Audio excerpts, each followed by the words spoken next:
ഈശോ മിശിഹായ്ക്ക് സ്തുതിയായിരിക്കട്ടെ. പുതിയൊരു വീഡിയോയിലേക്ക് അവർക്കും സ്വാഗതം. ബെഞ്ചമിൻ ബെയ്ലി, മലയാള അച്ചടിയുടെ പിതാവ് എന്നറിയപ്പെടുന്ന ഒരു മിഷണറിയാണ് ബെഞ്ചമിൻ ബെയ്ലി.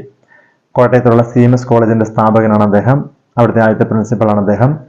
അതുപോലെ നമ്മൾക്ക് മലയാളിക്ക് ബൈബിൾ കിട്ടാൻ കാരണക്കാരനായ ഒരു വ്യക്തി ഈ ബെഞ്ചമിൻ ബെയ്ലിയാണ്. ബെഞ്ചമിൻ ബെയ്ലിക്ക് മലയാളം വശമില്ലായിരുന്നു. അതുകൊണ്ട് തന്നെ അദ്ദേഹം അതിന് കൂട്ടുപിടിച്ച രണ്ട് അക്രൈസ്തവനും ഒരു യഹൂദനുമുണ്ട്. ഇംഗ്ലീഷും മലയാളവും നന്നായിട്ട് കൈകാര്യം ചെയ്യാൻ അറിയാവുന്ന വൈദ്യനാഥ് അയ്യർ, അതുപോലെ ഇംഗ്ലീഷും സംസ്കൃതവും ഒക്കെ നന്നായിട്ട് കൈകാര്യം ചെയ്യാൻ അറിയാവുന്ന ചാത്തുമേനോൻ, പാലക്കാടുകാരൻ ചാത്തുമേനോൻ, പിന്നെ ഒരു യഹൂദൻ മോസസ് ഇസ്ലാഫിഡ് എന്ന് പറയുന്ന ഒരു യഹൂദൻ.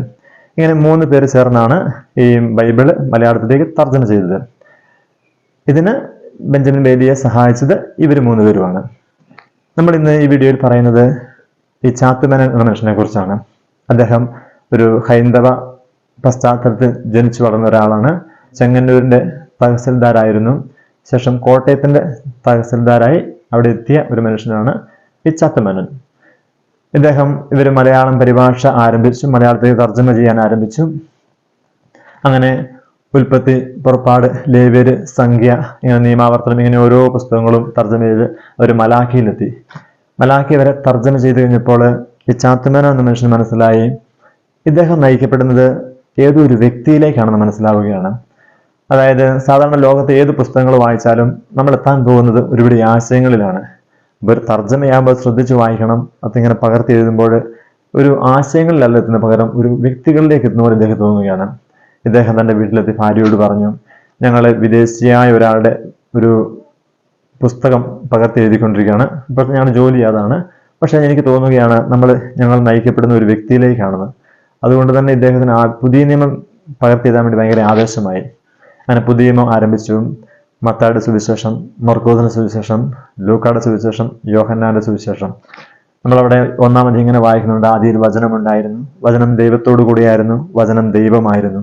ആദിയിൽ അവൻ ദൈവത്തോടു കൂടിയായിരുന്നു, സമസ്തം അവനിലൂടെ ഉണ്ടായി, ഒന്നും അവനെ കൂടാതെ ഉണ്ടായിട്ടില്ല. അവന് ജീവനുണ്ടായിരുന്നു, ആ ജീവൻ മനുഷ്യരുടെ വെളിച്ചമായിരുന്നു, ആ വെളിച്ചം പ്രകാശിക്കുന്നു, അതിനെ കീഴടക്കാൻ ഇരുളിന് കഴിഞ്ഞില്ല.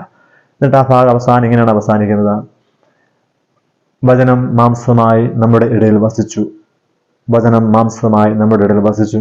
ഈ ഒരു ഭാഗം പകർത്തി എഴുതിയപ്പോൾ ഇദ്ദേഹത്തിനുള്ളിൽ ഒരു പരിശുദ്ധാത്മാവിന്റെ ഒരു ജ്വലനം ഉണ്ടായി. വചനം മനുഷ്യനായി അവതരിച്ചു, അതാണ് യേശുക്രിസ്തു എന്ന് വീണ്ടും ഇങ്ങനെ പകർത്തി എഴുതാൻ ആരംഭിച്ചു.